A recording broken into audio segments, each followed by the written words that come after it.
ನೀವೇ ಹೇಳಿ. ಜನ ಹೇಳದಲ್ಲ, ಜನಕ್ಕೆ ಯಾವುದು ಗೊತ್ತಿಲ್ಲ. ನನ್ನ ಮನೆ ಒಳಗೆ ನರ ಹುಟ್ಟಾಕಿದ್ದು.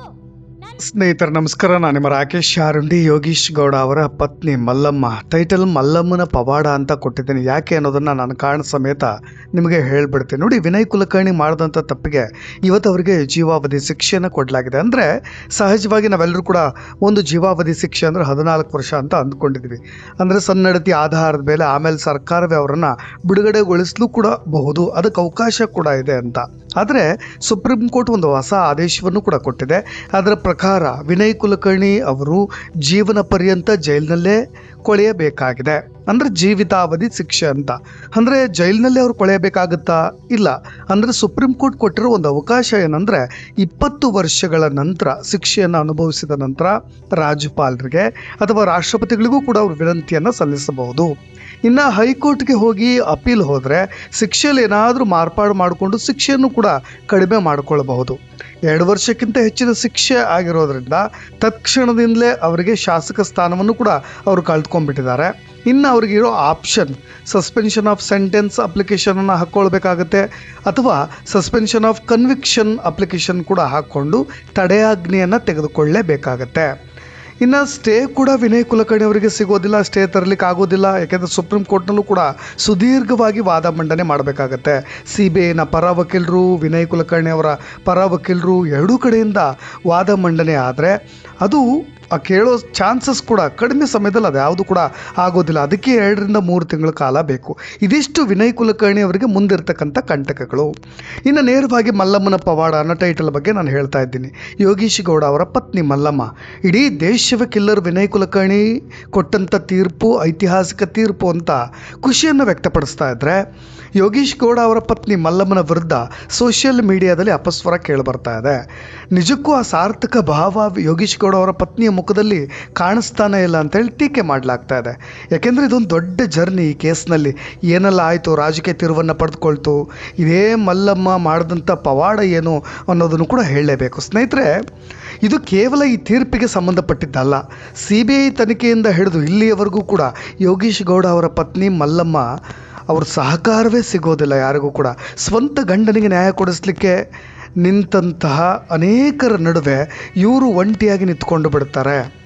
ಒಂದು ಕಡೆ ನಾನು ನ್ಯಾಯ ಕೊಡಿಸ್ಲಿಕ್ಕೆ ನಿಂತರೆ ತನ್ನ ಆಸ್ತಿಯೆಲ್ಲ ಮಾರಬೇಕಾಗಿ ಬರುತ್ತೆ ಅಂತಾನೋ, ಅಥವಾ ದೊಡ್ಡವರ ಸಹವಾಸ ಯಾಕೆ ಅಂತಾನೋ ವಿನಯ್ ಕುಲಕರ್ಣಿ ಪರವಾಗಿ ನಿಂತಿದ್ರು ಇದೇ ಮಲ್ಲಮ್ಮ.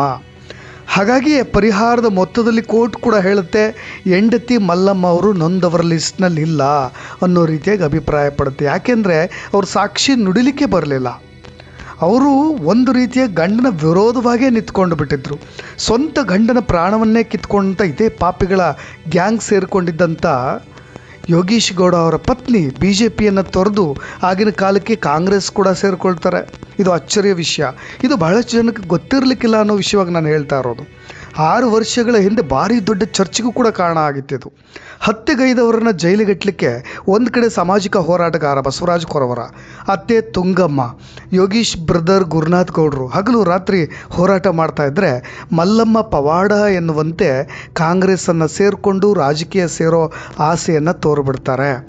ಇದು ಯೋಗೀಶ್ ಗೌಡ ಸಾವಿಗೆ ನ್ಯಾಯ ಕೊಡಿಸುವ ಹೋರಾಟಕ್ಕೆ ಆಗಿನ ಕಾಲಕ್ಕೆ ಅಂದರೆ 6 ವರ್ಷಗಳ ಹಿಂದೆ ದೊಡ್ಡ ಹಿನ್ನಡೆಯಾಗಿತ್ತು. ರಾಜಕೀಯ ಲಾಭವನ್ನು ಪಡೆದುಕೊಳ್ತಾ ಇದ್ದಂಥ BJPಗೂ ಇದರಿಂದ ನುಕ್ಸಾನ ಆಯಿತು. ಬಿಟ್ಟರೆ ವಿನಯ್ ಕುಲಕರ್ಣಿ ಕರೆ ತರುವಲ್ಲೂ ಅವ್ರು ಸೋತು ಹೋಗಿದ್ದರು. ಹಾಗಾಗಿ ಅವ್ರಿಗೆ ಯಾವುದೇ ರೀತಿಯಾದಂಥ ಲಾಭಗಳು ಕೂಡ ಕಾಣಲಿಲ್ಲ. ಇನ್ನು DYSP ತುಳಜಪ್ಪ ಸುಲ್ಪಿ ರಾಜಿ ಸಂಧಾನಕ್ಕೂ ಕೂಡ ನಮ್ಮ ಮನೆಗೆ ಬಂದಿಲ್ಲ ಅಂತ ಉಲ್ಟಾ ಹೊಡೆದುಬಿಟ್ರು. ಜನಸೇವೆ ಮಾಡೋ ಆಸೆ ಇದೆ ಅಂತ ಗಂಡನ ಸಮಾಧಿ ಮೇಲೆ ರಾಜಕೀಯದ ಬಾವುಟವನ್ನು ಹಾರಿಸೋ ಕನಸನ್ನು ಇದೇ ಮಲ್ಲಮ್ಮ ಗೌಡರು ಕೂಡ ಕಂಡರು. ನನ್ನ ಗಂಡನ ಜೀವ ತೆಗೆದಿದ್ದೇ ವಿನಯ್ ಕುಲಕರ್ಣಿ ಆ್ಯಂಡ್ ಗ್ಯಾಂಗ್ ಅಂತ ಆರಂಭದಲ್ಲಿ ದೂರನ್ನು ಕೊಟ್ಟವರು ಇದೇ ಮಲ್ಲಮ್ಮ. ಒಂದೇ ತಿಂಗಳಲ್ಲಿ ವಿನಯ್ ಕುಲಕರ್ಣಿ ಅವರ ಕಾಸು ತಿಂದು ಕಾಂಗ್ರೆಸ್ ಸೇರಿಕೊಂಡ್ರು ಅನ್ನೋ ಚರ್ಚೆ ಧಾರವಾಡದ ಅಂಗಳದಲ್ಲಿ ದೊಡ್ಡ ಮಟ್ಟಿಗೆ ಸದ್ದು ಮಾಡ್ತು. ಇನ್ನೂ ವಿಪರೀತ ಅಂದರೆ ರಾಜ್ಯ ಮಹಿಳಾ ಆಯೋಗಕ್ಕೂ ಕೂಡ ದೂರು ಕೊಟ್ಟಿದ್ದಂಥ ಮಲ್ಲಮ್ಮ ತಮ್ಮ ಕುಟುಂಬದವರ ವಿರುದ್ಧವೇ ಮಾನಸಿಕ ಕಿರುಕುಳದ ದೂರನ್ನು ಕೊಡ್ತಾರೆ. ಗಂಡನ ಸಾವನ್ನು ನನ್ನ ಭಾವ ಹಾಗೂ ಸ್ಥಳೀಯ ನಾಯಕರು ರಾಜಕೀಯ ಲಾಭಕ್ಕಾಗಿ ಬಳಸ್ಕೊಳ್ತಾ ಇದ್ದಾರೆ ಅಂತೇಳಿ ಮಲ್ಲಮ್ಮ ಆರೋಪ ಮಾಡ್ತಾರೆ. ರಾತ್ರಿ ವಿನಯ್ ಕುಲಕರ್ಣಿ ಅವರೇ ಯೋಗೀಶ್ ಗೌಡ ಅವರ ಪತ್ನಿನ ಹೈಜಾಕ್ ಮಾಡಿ ಕಾಂಗ್ರೆಸ್ ಸೇರುವಂತೆ ಮಾಡಿದರು ಅನ್ನೋ ಚರ್ಚೆ ಕೂಡ ರಾಜಕೀಯ ಅಂಗಳದಲ್ಲಿ ಜೊತೆಗೆ ಧಾರವಾಡದಲ್ಲೂ ಕೂಡ ನಡೀತು. ನೋಡಿ ಯಾವ ಮಟ್ಟಿಗೆ ಅಂದರೆ ದುಡ್ಡನ್ನು ತಿಂದುಬಿಟ್ರು ವಿನಯ್ ಕುಲಕರ್ಣಿ ಅವರು, ದೊಡ್ಡ ದೊಡ್ಡ ಮನೆಗಳನ್ನು ಕಟ್ಟಿಸ್ಕೊಂಡ್ರು ಅನ್ನೋ ರೀತಿಯಾಗೂ ಚರ್ಚೆ. ಆಗಿನ ಕಾಲಕ್ಕೆ MLA ಕ್ಯಾಂಡಿಡೇಟ್ ಆಗೂ ಕೂಡ ಗುರುತಿಸ್ಕೊಳ್ತಾ ಇದ್ರು ಇದೇ ಮಲ್ಲಮ್ಮ ಗೌಡರು. ಮಲ್ಲಮ್ಮ ಹೇಳ್ತಾ ಇರೋದು ಮಕ್ಕಳ ಭವಿಷ್ಯ ಕಡೆ ಗಮನ ಕೊಡಬೇಕಾಗಿತ್ತು, ಹಾಗಾಗಿ ಹಿಂದೆ ಸರ್ಕೊಂಡೆ ಅಂತ ಮಾಧ್ಯಮಗಳ ಮುಂದೆ ಕಣ್ಣೀರಿಡ್ತಾ ಇದ್ದರೆ, ಒಂದು ಹಂತಕ್ಕೆ ವಿನಯ್ ಕುಲಕರ್ಣಿ ಮಾಡಿದ್ದೇ ಸರಿ ಅನ್ನೋ ಹಂತಕ್ಕೂ ಕೂಡ ಅವ್ರು ಸಪೋರ್ಟ್ ಮಾಡ್ತಾರೆ. 4 ಜನ ಹೆಣ್ಣುಮಕ್ಕಳಿರೋ ಮಲ್ಲಮ್ಮ ಕಿಂಚಿತ್ತೂ ಕೂಡ ಪಶ್ಚಾತ್ತಾಪವಿಲ್ಲದೆ ವಿನಯ್ ಕುಲಕರ್ಣಿ ಕೃತ್ಯ ಎಸಗಿದ ಗ್ಯಾಂಗ್ಗೆ ಪರೋಕ್ಷವಾಗಿ ಸಹಾಯ ಮಾಡಿದ್ದಾರೆ ಅನ್ನುವಂತೆ ಎಲ್ಲವನ್ನೂ ಮರೆತವರಂತೆ ವರ್ತಿಸ್ತಾ ಇದ್ರು ಆಗಿನ ಕಾಲಕ್ಕೆ. ವಿನಯ್ ಕುಲಕರ್ಣಿ ನಮ್ಮ ಗಂಡನನ್ನು ಕೊಂದೇ ಇಲ್ಲ, ಈ 6 ಜನ ನಮ್ಮ ಗಂಡನ ಜೊತೆ ಚೆನ್ನಾಗಿದ್ರು, ನಮ್ಮನೇಲೂ ಕೂಡ ಊಟ ಮಾಡಿದ್ದಾರೆ ಅಂತಲೂ ಕೂಡ ಒಪ್ಕೊಂಡ್ರು. ಅನೇಕರ ಹತ್ರ ಮಾಧ್ಯಮಗಳ ಮುಂದೆ ಇದನ್ನೇ ಹೇಳಿದ್ರು, ವಿನಯ್ ಕುಲಕರ್ಣಿ ಅವರು ನಮ್ಮ ಗಂಡನನ್ನು ಪ್ರಾಣ ತೆಗೆದೇ ಇಲ್ಲ ಅನ್ನೋ ರೀತಿಯಾಗಿ. ಇವತ್ತು ಮಾಧ್ಯಮಗಳ ಮುಂದೆ ಅವರು ಹೀರೋ ಆಗ್ತಾ ಇದ್ದಾರೆ. ಅದಕ್ಕೋಸ್ಕರವಾಗಿ ಸತ್ಯವನ್ನು ಮತ್ತೆ ರಿವೀಲ್ ಮಾಡ್ತಾ ಇದ್ದೀನಿ. ಮಾಧ್ಯಮಗಳಲ್ಲಿ ದೊಡ್ಡ ಮಟ್ಟಿಗಿನ ಚರ್ಚೆ ಆಗಿತ್ತು. ಈ ಕೇಸ್ನ ಒಂದು ಹೈರಾರ್ಕಿ ನೋಡೋದಾದರೆ ಹಂತ ಹಂತವಾಗಿ ಯಾರಾದರೂ ನೋಡ್ತಾ ಬಂದಿದ್ರೆ ಇದೆಲ್ಲವೂ ಕೂಡ ಗೊತ್ತಿರುತ್ತೆ. ಇನ್ನು ಯೋಗೀಶ್ ಗೌಡ ಅವರ ಅಣ್ಣ ಗುರುನಾಥ್ ಗೌಡರು, ಮಲ್ಲಮ್ಮ ಯೋಗೀಶ್ ಗೌಡ ಜೊತೆ ಓಡ್ ಬಂದವಳು, ನಾನು ರಕ್ತ ಹಂಚ್ಕೊಂಡು ಹುಟ್ಟಿದವನು ಅಣ್ಣ, ಹಾಗಾಗಿ ನನಗೆ ಎಮೋಷನ್ಸ್ ಇದೆ, ನಾನು ಇದರಲ್ಲಿ ಹೋರಾಡಲಿಕ್ಕೆ ಅಂತ ನಿಂತ್ಕೊಂಡೆ. ತುಂಗಮ್ಮ ಗೌಡರು ತಾಯಿ ಜೊತೆಗೆ ಗುರುನಾಥ್ ಗೌಡರು ಇಬ್ಬರು ಕೂಡ ರಕ್ತ ಹಂಚ್ಕೊಂಡು ಹುಟ್ಟಿದವರು.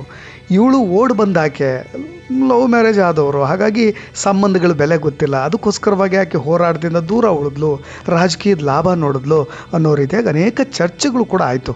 ನೋಡಿ, ಇದೆಲ್ಲವನ್ನು ಪಕ್ಕಕ್ಕೆ ಇಡೋಣ. ಈಗ ಯೋಗೀಶ್ ಗೌಡ ಪ್ರಕರಣದಲ್ಲಿ ಭಾಗಿಯಾಗಿದ್ದಂಥ 21 ಆರೋಪಿಗಳ ಪೈಕಿ 16 ಆರೋಪಿಗಳಿಗೆ ಜೀವಾವಧಿ ಶಿಕ್ಷೆಯನ್ನು ವಿಧಿಸಲಾಗಿರೋದು. ಈ ಪ್ರಕರಣದಲ್ಲಿ ಭಾಗಿಯಾಗಿದ್ದಂಥ, ಈ ಪ್ರಕರಣದ ತನಿಖಾಧಿಕಾರಿಯಾಗಿದ್ದಂಥ ಚನ್ನಕೇಶವ ಟಿಂಗ್ರಿಕರ್ ಆರಂಭದಲ್ಲಿ ಲೋಕಲ್ ಸ್ಟೇಷನ್ನಲ್ಲಿ ಇದೇ IO ಆಗಿ ಈ ಕೇಸ್ನಲ್ಲಿ ಚಾರ್ಜ್ ಶೀಟ್ ಹಾಕಿದ್ರು. ಅವರಿಗೆ 7 ವರ್ಷ ಜೈಲು ಶಿಕ್ಷೆ ಮತ್ತು ದಂಡ ಕೊಟ್ಟಿರೋದು. ಈ ಬಗ್ಗೆ ಮಾತನಾಡಿದಂಥ ಮೃತ ಯೋಗೀಶ್ ಗೌಡ ಅವರ ಸಹೋದರಿ ಅಕ್ಕ ಮಹಾದೇವಿ ಕೂಡ ಹೇಳ್ತಾ ಇದ್ರು, ಎಲ್ರಿಗೂ ಜೀವಾವಧಿ ಶಿಕ್ಷೆ ಆಗಬೇಕಾಗಿತ್ತು, ಈ ಪೊಲೀಸ್ ಅಧಿಕಾರಿ ಟಿಂಗ್ರಿಕರ್ ಈತನಿಗೆ ಮೊದಲು ಆಗಬೇಕಾಗಿತ್ತು ಅಂತ. ಯಾಕೆಂದರೆ ಇದೇ ಟಿಂಗ್ರಿಕರ್ ಅವ್ರ ಮನೆಗೆ ಬಂದು ಬೆದರಿಕೆ ಹಾಕಿದ್ನಂತೆ ಅಕ್ಕ ಮಹಾದೇವಿ ಅವರಿಗೆ. ಎಲ್ಲ ಆರೋಪಿಗಳಿಗೆ ಜೀವಾವಧಿ ಶಿಕ್ಷೆ ಆಗಬೇಕು ಅಂತ ನಾವು ಕೂಡ ಕೋರ್ಟ್ನಲ್ಲಿ ಕೇಳ್ಕೊಂಡಿದ್ವಿ, ಆದರೆ ಅದಾಗಲಿಲ್ಲ ಅಂತ. ಇನ್ನು ನಮ್ಮ ತಮ್ಮನನ್ನು ಕೊಲ್ಲಬೇಕಾದ್ರೆ ತಂದೆ ತಾಯಿ ಯಾರೂ ಕೂಡ ಕಾಣಲಿಲ್ಲ, ಈಗ ಅವರಿಗೆ ಮಕ್ಕಳಿದ್ದಾರೆ, ಅವರೆಲ್ಲ ಅನಾಥರಾಗ್ತಾರೆ ಅಂತಿದ್ದಾರೆ. ನನ್ನ ತಮ್ಮನ ಕೃತ್ಯ ಎಸಗಬೇಕಾದ್ರೆ ತಮ್ಮನ ಮಕ್ಕಳು ಚಿಕ್ಕವರಿದ್ದರು, ಆಗ ನನ್ನ ತಮ್ಮನ ಕುಟುಂಬ ಅವ್ರಿಗೆ ಯಾಕೆ ನೆನಪಾಗಲಿಲ್ಲ, ಈಗ ಶಾಸಕನ ಕುಟುಂಬ ಎಲ್ಲ ನೆನಪಾಗ್ತಿದೆಯಾ, ಅವ್ರು ಮಾಡಿದ ತಪ್ಪಿಗೆ ಶಿಕ್ಷೆ ಕೊಡಲಾಗಿದೆ, ನನ್ನ ತಮ್ಮನ ಆತ್ಮಕ್ಕೆ ಶಾಂತಿ ಸಿಕ್ಕಿದೆ ಅಂತ ಹೇಳಿ ಯೋಗೀಶ್ ಗೌಡ ಅವರ ಸಹೋದರಿ ಅಕ್ಕ ಮಹಾದೇವಿ ಕೂಡ ಹೇಳ್ಕೊಳ್ತಾ ಇದ್ರು. ನೋಡಿ, ಒಂದು ರೀತಿಯಾಗಿ ಆಗಿನ ಕಾಲಕ್ಕೆ ನಾನು ಹೇಳ್ತಾ ಇದ್ನಲ್ಲ, ಇದು ವೈಯಕ್ತಿಕ ದ್ವೇಷ, ರಾಜಕೀಯ ದ್ವೇಷ ಎಲ್ಲವೂ ಕೂಡ ಸೇರಿಕೊಂಡು ಭೀಮಾ ತೀರದ ಬಿಜಾಪುರದಲ್ಲಿ ಹೋಗಿ ಅಲ್ಲಿಂದ ಬೇರೆ ಬೇರೆ ದೇಶಗಳಿಂದ ನಾಡಾ ಪಿಸ್ತೂಲನ್ನು ತರಿಸ್ಕೊಂಡು ಒಂದು ಪ್ಲಾನನ್ನು ಮಾಡಿ ಯಾವ ಮಟ್ಟಿಗೆ ವ್ಯವಸ್ಥಿತವಾಗಿ ಪಿತೂರಿ ಮಾಡಿ ಇದೇ ವಿನಯ್ ಕುಲಕರ್ಣಿ ಅವರು ಇಂಥದ್ದೊಂದು ಕೃತ್ಯವನ್ನು ಎಸಗಿದ್ರು ಅಂತ. ಆರೋಪಿಗಳನ್ನು ದಾಂಡೇಲಿ, ಉತ್ತರ ಕನ್ನಡದ ದಾಂಡೇಲಿಯ ರೆಸಾರ್ಟ್ನಲ್ಲಿ 2 ಮೀಟಿಂಗ್ ನಡೆಸಿರೋದು. ಫಸ್ಟ್ ಮೀಟಿಂಗ್ ದಾಂಡೇಲಿಯ ರೆಸಾರ್ಟ್ನಲ್ಲಿ, 2ನೇ ಅಟೆಂಪ್ಟ್ನಲ್ಲಿ, 2ನೇ ಪ್ರಯತ್ನದಲ್ಲಿ ಈ ಥರದೊಂದು ಕೃತ್ಯವನ್ನು ಎಸಗ್ತಾರೆ. ಅಪರಾಧ ಎಸಗಿದ ನಂತರ ಆರೋಪಿಗಳು ಪರಾರಿ ಆಗ್ತಾರೆ. ಎಲ್ಲವೂ ಕೂಡ CBIನ ಚಾರ್ಜ್ ಶೀಟ್ನಲ್ಲಿ ಇದೆ. ನೋಡಿ, ಒಂದೊಂದು ಮಾಹಿತಿಗಳನ್ನು, ಒಂದೊಂದು ಇನ್ಫಾರ್ಮೇಷನ್ನು ಕೂಡ ಸಂಗ್ರಹಿಸಬೇಕಾದ್ರೆ ಭಾಳಷ್ಟು ಅರಸಾಹಸವನ್ನು ಭಾಳ ಟೆಕ್ನಿಕಲ್ಲಾಗಿ ಟ್ಯಾಕಲ್ ಮಾಡಿದಂಥವ್ರು ಇದೇ CBIನ ರಾಕೇಶ್ ರಂಜನ್ ಅವರು. ಈ ಕೇಸನ್ನ ಬಹಳಷ್ಟು ನೀಟಾಗಿ ಕ್ಲೀನಾಗಿ ಅದನ್ನು ಒಂದು ಹಂತಕ್ಕೆ ತಂದು ನಿಲ್ಲಿಸುವ ಪ್ರಯತ್ನವನ್ನಂತರೂ ಮಾಡಿದ್ರು. ಸ್ನೇಹಿತರೆ, ಇನ್ನೊಂದಿಷ್ಟು ಅಪ್ಡೇಟ್ಸ್ಗಳನ್ನು ನಾನು ನಿಮ್ಗೆ ನೀಡಲೇಬೇಕು. ಯೋಗೀಶ್ ಗೌಡ ಅವರ ಹಿನ್ನೆಲೆ ಬಗ್ಗೆ ಒಂದಿಷ್ಟು ರೋಚಕವಾದಂಥ ವಿಷಯಗಳಿದೆ, ಅದು ತುಂಬ ಇಂಟ್ರೆಸ್ಟಿಂಗ್ ಅನ್ನಿಸ್ಬೋದು ಅನ್ನೋ ಕಾರಣಕ್ಕೆ ನಾನು ಹೇಳ್ತಾ ಇದ್ದೀನಿ. ಇದನ್ನು ಇಲ್ಲಿವರೆಗೂ ಕೂಡ ಅದರ ಹಿನ್ನೆಲೆ ಎಲ್ಲವನ್ನೂ ಕೂಡ ಹೇಳಿದ್ದೀನಿ. ಇದೊಂದಿಷ್ಟು ಮಾಹಿತಿ ನಿಮ್ಮ ಇನ್ಫಾರ್ಮೇಷನ್ ಇರಲಿ ಅಂತ. ಯೋಗೀಶ್ ಗೌಡ ಸಾಮಾಜಿಕ ಕಾರ್ಯಕರ್ತರಾಗಿ, BJPಯ ಮುಖಂಡರಾಗಿ, ಇದಕ್ಕಿಂತ ಹಿಂದೆ ಅವರು ಕಾಂಗ್ರೆಸ್ನಲ್ಲೂ ಇದ್ದರಂತೆ. ಕಾಂಗ್ರೆಸ್ಸಿಗೆ ಸೇರಿ BJPಗೆ ಬಂದ ಕೆಲವೇ ತಿಂಗಳಲ್ಲಿ ಈ ಥರದೊಂದು ವೈಷಮ್ಯವನ್ನು ಕಟ್ಕೊಂಡಿರೋದು. ನಮ್ಮ ಜೊತೆಗೆ ಮೂಲತಃ ಯೋಗೀಶ್ ಗೌಡ ಅವರು ಧಾರವಾಡದ ಗೋವನಕೊಪ್ಪ ನಿವಾಸಿ. ಈಗ ಅವರ ಪತ್ನಿ ಕೂಡ ಅಲ್ಲೇ ಇದ್ದಾರೆ, ಅಲ್ಲೇ ವಾಸವಾಗಿದ್ದಾರೆ. 4 ಜನ ಮಕ್ಕಳು, ಹೆಣ್ಣು ಮಕ್ಕಳ ಜೊತೆಗೆ ಅವರ ಪತ್ನಿ ಮಲ್ಲಮ್ಮ ಗೌಡ ಕೂಡ ಅಲ್ಲೇ ವಾಸವಾಗಿದ್ದಾರೆ. ನೋಡಿ, ಇವರ ಕೊಲೆ ಪ್ರಕರಣಕ್ಕೂ ಸುಮಾರು 4 ವರ್ಷ ಮೊದಲು ಯೋಗೀಶ್ ಗೌಡ ಅವರ ಸಹೋದರ ಉದಯ್ ಗೌಡ ಕೂಡ ಅದೇ ರೀತಿಯಾದಂಥ ಒಂದು ಕೊಲೆ ಆಗಿರುತ್ತೆ. ಭೂ ವಿವಾದಕ್ಕೆ ಸಂಬಂಧಪಟ್ಟಾಗೆ ಆ ಥರದೊಂದು ಕೃತ್ಯ ನಡೆದಿರುತ್ತೆ. ಅಂದರೆ ದ್ವೇಷಕ್ಕೆ ಏನು ಕಾರಣ ಅನ್ನೋದು ಒಂದು, ಯೋಗೀಶ್ ಗೌಡ ಹಾಗೂ ವಿನಯ್ ಕುಲಕರ್ಣಿ ನಡುವೆ ಕೆಲವೊಂದು ವಿಚಾರವಾಗಿ ಆಂತರಿಕ ಭಿನ್ನಾಭಿಪ್ರಾಯ, ರಾಜಕೀಯ ವೈಷಮ್ಯ. ಯೋಗೀಶ್ ಗೌಡ ಧಾರವಾಡ ಜಿಲ್ಲಾ ಪಂಚಾಯತ್ನ BJP ಮೆಂಬರು.